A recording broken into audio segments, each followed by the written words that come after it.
Young bytes में आपका स्वागत है। मैं हूं पूजा ठाकुर। आज के हमारे आइडिया एक्सचेंज के प्रोग्राम में मैं आपको मिलवाने जा रही हूं Jammu Kashmir academy art culture languages के additional secretary doctor Arvinder Singh Aman जी।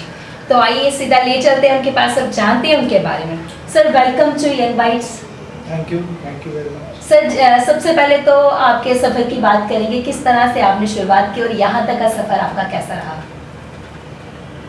शुरुआत ऐसा कि एजुकेशन मेरी सारी जम्मू में हुई है जी। ग्रेजुएशन के बाद मैंने पीजी किया, उसके बाद मैंने एमफिल किया, पीएचडी किया जी। और मैंने ग्रेजुएशन आर्ट्स में की थी। उसके बाद एमए मैंने पंजाबी में की और पंजाबी में ही मैं स्टूडेंट रहा। लेकिन उसके बीच यूनिवर्सिटी के दिनों में मैं एक्टिवली पार्टिसिपेशन मेरी रही डिस्प्ले और टैलेंट के माध्यम से। थिएटर करते रहे हम और बाकी हमारा जितना भी कल्चर का माहौल रहा जम्मू यूनिवर्सिटी में, तो उसमें हम एक्टिवली पार्टिसिपेट किए और मैं कल्चरल सेक्रेटरी भी रहा। तो वहाँ से मेरी जो अट्रैक्शन या रुझान मेरा जो है वो कला संस्कृति और भाषा के साथ हो गया। तो पीएचडी के दौरान मुझे जम्मू के अलावा बहुत सारी यूनिवर्सिटीज़ को घूमने में मिला। पंजाब, हरियाणा, हिमाचल, दिल्ली तक जितनी भी यूनिवर्सिटीज़ हैं उनमें मैं जाता रहा रिसर्च के दौरान। तो ऑटोमेटिकली एक पर्सनैलिटी में ही कुछ लिटरेचर और कला और संस्कृति का माहौल बन गया और उसमें मैंने फिर कठुआ कॉलेज में ज्वाइन किया 1994 में।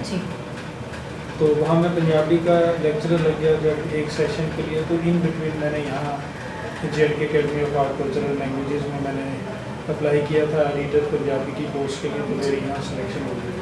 मुझे लगता है कि मैं उन खुशकिस्मत लोगों में से हूँ जिनको प्रोफेशन बाय चॉइस मिल जाता है, जो आपकी पर्सनैलिटी के साथ रेलेवेंट हो, मैच करता हो। क्योंकि स्टूडेंट में लिटरेचर का था तो मेरा एडिटर लग जाना अपने आप में बहुत अच्छा। तो उससे मेरा एक माहौल बन गया लिटरेरी एक्टिविटीज़ में। एकेडमी में आकर मुझे जम्मू की जितनी भी रीजनल लैंग्वेजेस थी और हमारे JNK स्टेट जिसको हम मिनी इंडिया कहते हैं, मुझे खुशी भी हुई है जान के कि हमारा ये जो राज्य है जम्मू कश्मीर, इसमें जो 12-13 डायलैक्ट्स हैं जिनमें लिटरेचर लिखा जा रहा है, लोग साहित्य मिलता है, लोग शायरी करते हैं, गीत गाते हैं, नाचते हैं, गुनगुनाते हैं और इस माहौल में रहते हैं। उन सब से इंटरेक्शन होने लगा और फिर करते करते मैं प्रमोट होता रहा। आज मैं एडिशनल सेक्रेटरी हूँ, लेकिन मेरा बेसिक वही है, कला संस्कृति और भाषा, इसका प्रचार करना, इसके बारे में सोचना, गाँव जाकर दूर-दराज इलाकों में जाकर काम करना। जी, आर्ट एंड कल्चर की बात की जाए तो अगर जैसे हमने बोला दूर दराज गाँव में आप जाती हैं, अगर वहाँ की बात की जाए लोग कल्चरल एक्टिविटीज़ को लेके इतने अवेयर नहीं होते, तो आप किस तरह से उन्हें जागरूक करते हैं? लोग कल्चरल एक्टिविटीज़ को लेकर अवेयर नहीं होते, ये इस लिहाज से सही है कि हमारे पास जितनी भी प्रमोशन स्कीम्स है गवर्नमेंट की, जितनी भी गवर्नमेंट की स्कीम्स हैं प्रमोशनल, उनको लेकर इन लोगों के पास जो हमारा गांव में जो आर्टिस्ट बैठा है, फोक आर्टिस्ट, उसके पास वो सारी इन्फॉर्मेशन नहीं पहुंचती है और वो अपने ही इलाके में, अपने ही एरिया में बैठ के वो अपनी संस्कृति को संभाले बैठा है। लेकिन मैं आपको एक बात कहूँ कि जम्मू रीजन में बतौर एडिशनल सेक्रेटरी जब मैं घूमा दूर दराज इलाकों में, तो मुझे एक बात का पता चला कि असली विरासत जो है ना हमारा जो हेरिटेज है, हमारा जो ट्रेडिशनल जो भी हमारा टेंजिबल इंटेंजिबल जो हमारा हेरिटेज है, या हमारा जो म्यूज़िक है, फोक म्यूज़िक है, फोक डांसेस हैं, हमारे ट्रेडिशंस हैं, रिचुअल्स हैं, ये सब इन लोगों ने संभाल कर रखे हुए हैं। They are the real custodian of our heritage, our traditions, our culture and our regional identity. But इनका एक संपर्क नहीं बन पाया। हम शहर में बैठकर यहाँ सोचते हैं कि हमारी डोगरा संस्कृति को खतरा है, हमारी रीजनल जगहों के लिए चैलेंजेस है। चैलेंजेस तो हैं बट इतना भी नहीं है कि हम जितना यहाँ बैठ के सोचते हैं। मैंने जितने भी हमारी एकेडमी ने इन पिछले 3-4 सालों में जितने भी हमारे रीजनल मेले होते हैं, लोकल मेला जितने ये इतना बड़ा खजाना इनके पास संभाले रखा है, और ये सिर्फ उनका एक ही सोर्स है, वो मेले जहाँ पर हज़ारों की गिनती में वहाँ पर ये लोग इकट्ठा होते हैं और अपने इलाके का जितना भी इनके पास फोक है ओरिजिनल, उसको ये नाचते हैं, गाते हैं, गुनगुनाते हैं, और अपने आस्थाओं से जुड़े उन मेलों के पास, चाहे वो उनके कुल देवता हैं, लोकल देवता हैं, जब वो किसी भी तरह का कोई त्यौहार मनाते हैं तो वो अपनी मस्ती में अपना नाच गान करते हैं। अब हमने उन लोगों के बीच जाकर उनको ये एहसास कराने की कोशिश की है कि वो कितना महत्वपूर्ण काम कर रहे हैं, जिन्होंने हमारी संस्कृति को, हमारे ट्रेडिशंस को संभाल के रखा हुआ है। अब उनको हम डॉक्यूमेंट करने की कोशिश कर रहे हैं, उनको वहाँ गांव से उठाकर शहरों में लाने की कोशिश कर रहे हैं, और उससे ये हो रहा है कि एक तो हम दुनिया को ये दिखा रहे हैं कि हमारे जम्मू में, ख़ास तौर पर हमारी स्टेट में ही मैं कहूँगा कि कला की कोई कमी नहीं है, कलाकारों की कोई कमी नहीं है, और हम इतने अमीर हैं अपनी विरासत के हवाले से कि हमारा कोई सानी नहीं है। अब हमने एक तो दुनिया को ये दिखाना है, आज इंफॉर्मेशन का ज़माना है, हमारे पास मीडिया के हर तरह के सोर्सेज हैं, सोशल मीडिया है, आपके चैनल जैसे हमारे पास बहुत सारे लोग हैं जो ख़ास तौर पर हमारे रीजनल कल्चर को प्रमोट करने के लिए बहुत काम कर रहे हैं। इनके माध्यम से हम कोशिश कर रहे हैं कि इन कलाकारों को जो 25-25, 30-30 साल से अपने इलाके में परफॉर्म कर रहे हैं, मैं आपको बताऊं कि हमारी कुछ डाइंग फोक फॉर्म्स हैं जो बिल्कुल ख़त्म होने के कगार पर थी। भक्तियाँ अरनिया बॉर्डर पे एक ही फैमिली है जो उसको करती थी, वो भी छोड़ चुकी थी। आज के दिन में वो फैमिली फिर से एक्टिव है, हमारे कार्यक्रमों में आती है। हमने उनको बाहर दिल्ली तक भेजने की कोशिश की और उन्होंने वहाँ परफॉर्म किया। उसके बाद हमारे पास गीतरू भाग है, हमारे पास हमारा कुड डांस बहुत पॉपुलर है, और 100 से ज़्यादा हमारे पास जम्मू रीजन में फोक पार्टीज हैं जो गीतरू और हमारे ये डांसेस जो इनको करती हैं। जातर हमारा एक बहुत अच्छा फोक फॉर्म है, उनके ऊपर हम काम कर रहे हैं। इसके साथ ही जातर के साथ जड़ियाँ हमारी एक फोक फॉर्म होती थी, फुमनियाँ हमारी ख़त्म हो चुकी थी, हम उनकी एक पार्टी को तैयार किया, उसमें युवा लोगों को जोड़ने की कोशिश की है, अब वो भी एक्टिवली काम कर रहे हैं। तो आज से 3-4 साल पहले जबकि हमें लगता था कि हम इस तरफ से बिल्कुल खाली हैं, आज मैं ये बात आपको दावे से कह सकता हूँ कि एक समंदर पड़ा हुआ है हमारी कला, संस्कृति और इसके साथ जुड़े लोगों का, कलाकारों का, जो 30-30, 40-40, 50-50 वर्ष है, और ऐसी फैमिलीज़ हैं जिनकी 3-3 जनरेशंस उसमें काम कर रही हैं। आज के दौर में भी वो युवाओं को, बच्चों को अपने साथ जोड़ते हैं। जैसे हमने कलाकारों की बात की, उनको बढ़ावा देने के लिए आपकी तरफ से कौन कौन से स्टेप उठाए जाते हैं?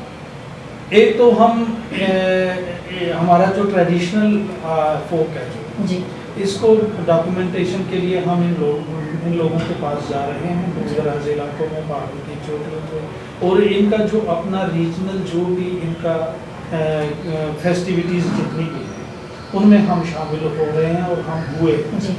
उसके बाद हमारा एक बच्चों को साथ जोड़ने का एक हमारी एक स्कीम है, on the spot music competition और पेंटिंग कंपटीशन हम करवाते हैं। इसमें हम स्कूलों को कांटेक्ट करके 8 से लेकर 18 साल तक के बच्चों को, अलग अलग एज ग्रुप के बच्चों को हम कंपटीशन में बुलाते हैं और वो उसमें परफॉर्म करते हैं, फिर उनको एक कैश अवार्ड भी देते हैं, पार्टिसिपेशन सर्टिफिकेट भी देते हैं। इस बार हमने 5 डिस्ट्रिक्ट्स में ये इवेंट करवाई है, जिसमें सांबा, कठुआ, रियासी, उधमपुर, जम्मू और इनके रिमोट एरियाज के बच्चों ने पार्टिसिपेट किया। जैसे आपने बताया कि रिमोट एरियाज के बच्चे पार्टिसिपेट करते हैं, तो कैसा रिस्पांस आपको मिलता है? जैसे कि अगर रिमोट एरियाज की बात की जाए, लोग कल्चरल एक्टिविटीज़ को लेकर अवेयर नहीं थे, लेकिन आपके द्वारा अवेयरनेस कराई जा रही है, तो लोग जब पार्टिसिपेट करते हैं, बच्चे छोटे छोटे पार्टिसिपेट करते हैं, तो कैसा रिस्पॉन्स आता है?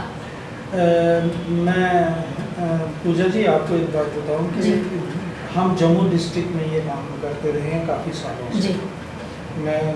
मुझे जहाँ तक याद है 25-30 सालों से भी ज़्यादा हम यहाँ पर on the spot music and painting competition बच्चों का करते हैं।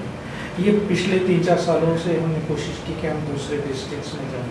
मैं आपको बताऊँ कि मुझे इतनी खुशी हुई है जान के कि हमारे यहाँ हमारी पार्टिसिपेशन जो रहती थी वो तकरीबन 100 से 20 बच्चों तक रहती थी, लेकिन इन 5 डिस्ट्रिक्ट्स में हमें 700-800 बच्चे जो हैं उन्होंने पार्टिसिपेट किया है हमारे इन अलग अलग डिस्ट्रिक्ट के कॉम्पिटिशन्स में। जी और उसमें से जो बच्चे निकले हैं, एक 9 साल का बच्चा भाग गा हमारा डोगरी फोक तारे पूना पे गा रहे हैं, जी, कुंजू चैंचलो गा रहे हैं काफ़ी अच्छा लगा। और इंस्ट्रूमेंट्स बजा रहे हैं। हमारे फोक इंस्ट्रूमेंट्स जो ख़त्म होने के कगार पे हैं वो इन बच्चों को बजाने आते जी। हैं, खुद गुनगुनाते हैं और बिल्कुल रफ हैं, कोई वहाँ पर प्रोफेशनल ट्रेनर नहीं है, कोई कुछ नहीं है। तो ये जो हमने इनको वीडियो शूट करके जो डॉक्यूमेंट किया है, इनके में से जो बच्चे इनाम लेते हैं, फर्स्ट सेकंड थर्ड आते हैं, फिर हम उसी डिस्ट्रिक्ट में हम उनका एक फंक्शन करने जा रहे हैं। फिर इन बच्चों की परफॉर्मेंस करवाते हैं, हम लोकल एडमिनिस्ट्रेशन को इन्वॉल्व कर रहे हैं की कोशिश कर रहे हैं और वहाँ इन बच्चों को वो अवार्ड और हम सर्टिफिकेट दे रहे हैं ताकि ये बच्चे जुड़े, इनके अंदर एक रेस पैदा हो, अवेयरनेस आए और इनमें से जो टैलेंट हमें मिल रहा है हम उनको वहाँ छोड़ नहीं रहे हैं। हम कोशिश कर रहे हैं कि उनको जम्मू बुलाकर अभिनव थिएटर जैसे मंच पे उनकी परफॉर्मेंस करवाएं और उनको ये लगे कि हम जो कर रहे हैं इसकी इम्पोर्टेंस क्या है और ये कितना कीमती है ज़िंदगी की और काम है। जी, कल्चरल एक्टिविटीज़ की बात की जाए, आने वाले टाइम पे कौन कौन से नए प्रोजेक्ट आप ला रहे हैं?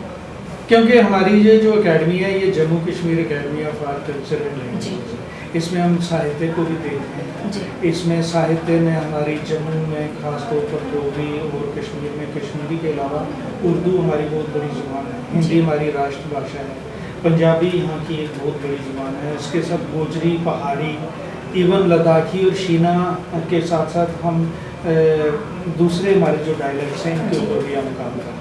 हम इसके ऊपर इनके मुशायरे करवाते हैं, वर्कशॉप्स करवाते हैं, कहानी वर्कशॉप, दूसरी वर्कशॉप और उसके साथ साथ हम यहाँ पर मैगज़ीन है हमारी शिराज़ा जो 8 ज़ुबानों में छपती है और अब इंग्लिश में भी वो रेगुलर छपती है, 9 ज़ुबानों में वो मैगज़ीन छपती है और 9 ही ज़ुबानों में हम एक ईयरली एंथोलॉजी निकालते हैं जो हमारा साहित्य करके निकलती है और हर ज़ुबान में निकलती है।